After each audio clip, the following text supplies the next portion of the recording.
Jangan lupa subscribe YouTube channel Metro TV News dan jangan lupa nyalakan notifikasinya.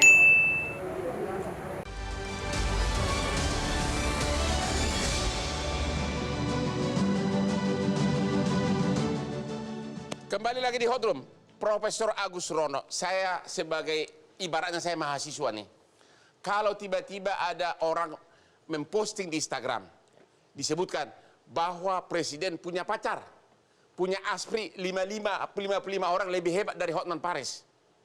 Ya, kira-kira Pak, apakah presiden memakai pasal 27 ayat 3 pencemaran nama baik, atau nanti pasal 18. itu termasuk menyerang kehormatan enggak? Padahal sudah ada pasal. Apakah yang mana yang relevan? Jadi saya kalau menjawab itu harus cermat sekali, Bang. Pertama begini, bahwa pasal ini ada, itu memang sejarah dan saya sudah membaca yang namanya naskah akademik ini. Ya. Pasal ini adalah dikualifikasi sebagai apa yang disebut dengan reh delik. Ya, reh delik. Dan ini penting untuk dipahami ya, karena ini dikualifikasi sebagai suatu reh delik, maka presiden dalam hal ini adalah personifikasi.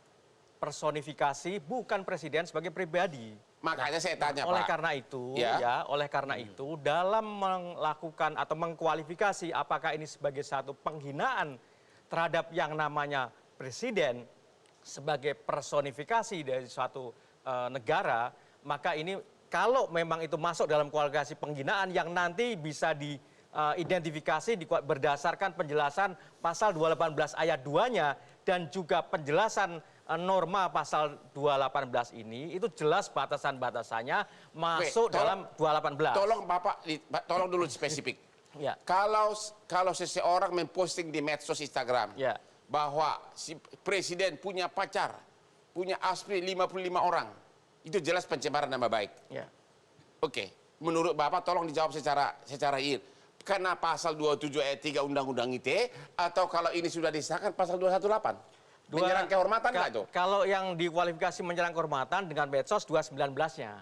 Oke, jadi ini yang berlaku, Ya, bukan 219-nya. Undang-Undang ITE. Bukan. Bedanya apa sama-sama menyerang kehormatan? Sudah ada undang-undangnya. Hal yang berbeda. Kenapa? Karena adresat yang dituju dengan penghinaan itu berbeda di Kenapa? Kan Undang-Undang itu ITE. presiden oknumnya gitu loh. Bukan, Bang. Jadi jelas di dalam adresat norma pasal 218 dan 219 jelas. Bedanya Ditujukan apa dengan kepada pasal siapa? 27 ayat 3 27 umum. Umum. Umum.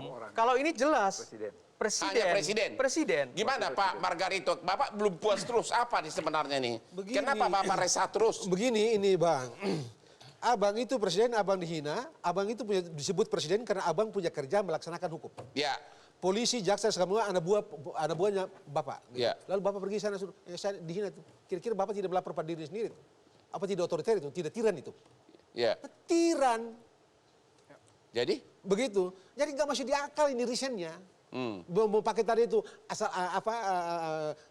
reh delik dan segala macam. Ini tiran. Tiran. Tiran. Kenapa tiran? Abang sendiri yang menegakkan hukum, aku sendiri yang melapor. Melapor kepada abang. Cuma teknisnya organisasi yang pergi ke polisi kan, organisasi yang pergi ke jaksa kan. Ya. Padahal kekuasaan itu ada pada abang. Orang-orang itu membantu semua pada abang. Ya. Polisi mana yang berani tolak itu laporan itu? Ya. Siapa yang berani? Abang berani nggak? Nggak ada. Nggak ada. Ini tiran kok nih. Omong kosong nih pasal ini. Begitu. Soal tadi malah in se dan malah in prohibition. Ini kan soal konstruksi doang. Ya. Soal rasa level etik. Itu doang kok. Jadi menurut analisamu, Tidak benar. Pasal ini dibuat untuk menghabisi kita. dalam kaitannya dengan apa? Menghabisi kita menciptakan pemerintahan yang monster. Kita Ya. menciptakan pemerintahan yang near akuntabilitas dan responsibility. Transparansi omong kosong deh. Setiap saat bisa kita diambil dengan pasal ini kok. Semua pasal yang ada di pasal-pasal penghinaan ini. Pak Isnur gimana Ya. nih sih? Setiap hari kau bisa diambil katanya. Iya, Bisa diambil. pada akhirnya kan gini, ketersinggungan bagi seseorang, presiden termasuk diantaranya, tergantung berapa lama, berapa tahan, berapa kuat dia menerima tanda kutip penyampaian dari orang yang menyampaikan. Seringkali dalam dan kita nggak bisa meninggalkan, oh ini implementasi praktik, ya nggak bisa. Dalam hukum kita harus berangkat dari riset, dari keadaan, dari laporan perubahan hukum. Dan kalau kemudian tadi dibilang presidennya punya sensitivitas yang sensitif, ada yang mengkritik, dia rasa melapor, dia rasa menghina, lapor. Saya melihat gini, Ya. Pasal 219 termasuk pasang Oh, iya. poster di jalanan juga kena. Misalnya seniman, Bang. Ya. Bagaimana seniman mural yang memang menggambarkan secara sarkas? Kalau misalnya di Kartunis. bawah jembatan atau di kolong jembatan Persis. di dinding ditulis Kartunis. kartunis tapi ditulis wajahnya lebih jelek dari presiden. Iya. Itu kena pasal Pada 219. akhirnya presiden ketika tersinggung dia merasa terhina, dia lapor. Artinya kalau kalau 219 ini diterapkan RU yang baru ini, Ya. kena kalau misalnya Bisa hidungnya sangat- rada bisa sangat kurang kena. mancung, Bisa sangat bisa kena. Bisa sangat kena. Dalam artian apa? Sangat tipis pada akhirnya. Ya. Kebebasan berekspresi yang dijamin dan kemudian Saya mau tanya ke dihabisi. Pak Menteri dulu nih, Bapak Wakil Menteri. Kalau tiba-tiba nanti Pak Presiden lihat di kolong jembatan di Semanggi ada foto lukisan yang benar-benar sangat tidak ganteng gitu loh, jauh ya.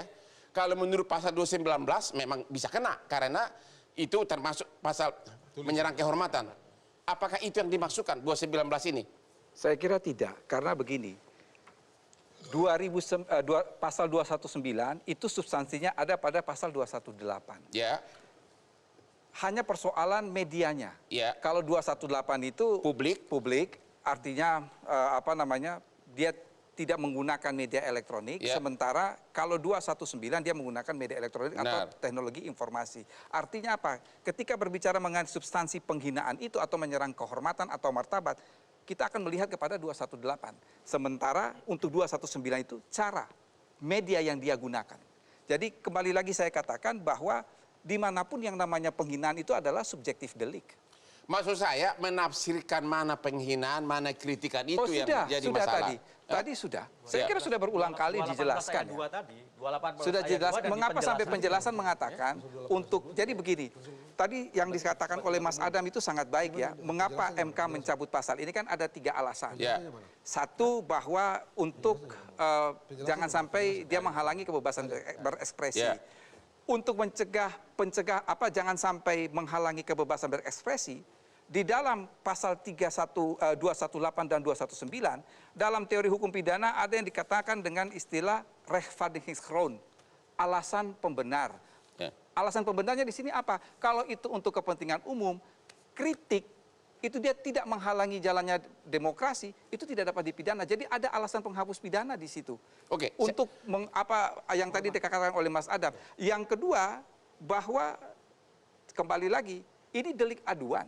Delik aduan itu kembali kepada personal like daripada presiden. Oke, kalau gitu biar pemirsa ngerti. Kalau pasal 219 ini mengatakan kalau misalnya taruh lukisan di dinding di kolong jembatan misalnya, wajahnya benar-benar jelek gitu loh, ya. Tapi disebutkan bahwa inilah foto Presiden RI, ya. Wajahnya tidak seganteng presiden. Itu kena nggak Pak? Kalau misalnya presidennya marah, kena. Kalau kembali kepada menggambarkan tidak sesuai dengan kenyataan, gambarnya dibikin jelek lalu mengatakan ini presiden RI, Ya, seperti ini, itu kena. secara subjektif presiden bisa kena. Tapi kan dengan pasal Undang-Undang ITE itu sudah ada pasalnya gitu loh. Begini, Kenapa harus ada pasal baru? tadi sudah dijelaskan, kalau ITE itu kan dia setiap orang. Oke, Sementara atau- kalau ini presiden dan wakil presiden. Jadi kalau begini Bang, kalau Oke. kita mau kembali kepada teori hukum pidana kan sebetulnya jawabnya mudah saja. Kita mengenal yang namanya konkursus idealis. Ya. Satu perbuatan yang diancam dengan beberapa pasal. Itu Oke. dalam teori hukum pidana biasa. Maka bagaimana penuntutannya? Digunakan pasal dengan ancaman pidana yang terberat. Kan kalau begitu konkursus idealis. Kalau konkursus realis kan apa?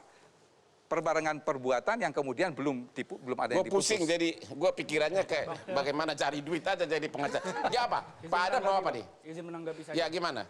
Saya langsung aja berusaha membuktikan mengapa pasal ini udah nggak relevan. Oke silakan.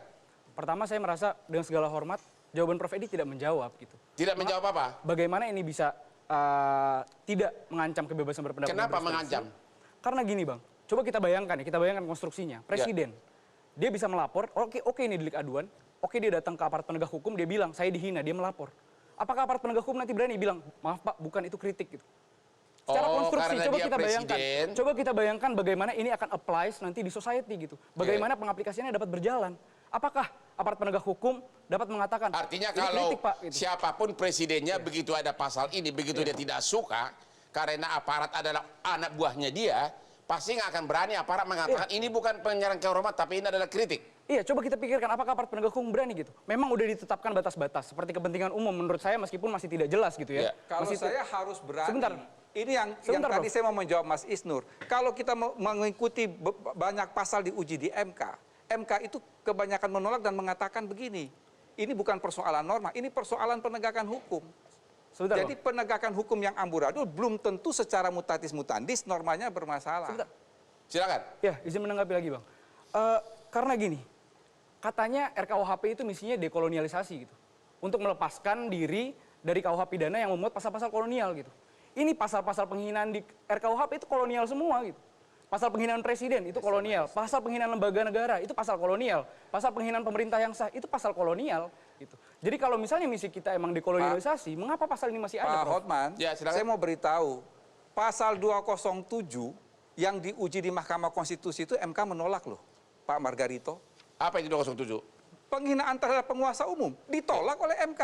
Ya. MK dalam putusannya MK minta supaya delik ini dirubah menjadi delik aduan. Itu sebabnya kalau dibaca betul Bang Hotma yang disinggung Ya. oleh Mas Isnur dan Mas Adam, di situ kok tindak pidana sebagaimana dimaksud pada ayat 1 hanya dapat dituntut berdasarkan aduan. Jadi apa yang dilakukan dalam pasal 353 ini mengikuti perintah Mahkamah Oke, Konstitusi. Bang Hotman, izin menanggapi sebentar. Baca nggak putusan MK? Sebentar. Putusan MK menyatakan itu delik aduan, betul. Pasal 354 delik aduan bukan, Prof? Delik aduan. Enggak, tidak ada dinyatakan dalam RKUHP kalau itu delik aduan. Disinilah yang Tidak ada.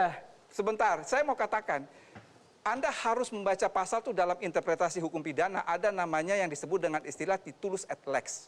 Titulus et lex itu kita membaca judul bab.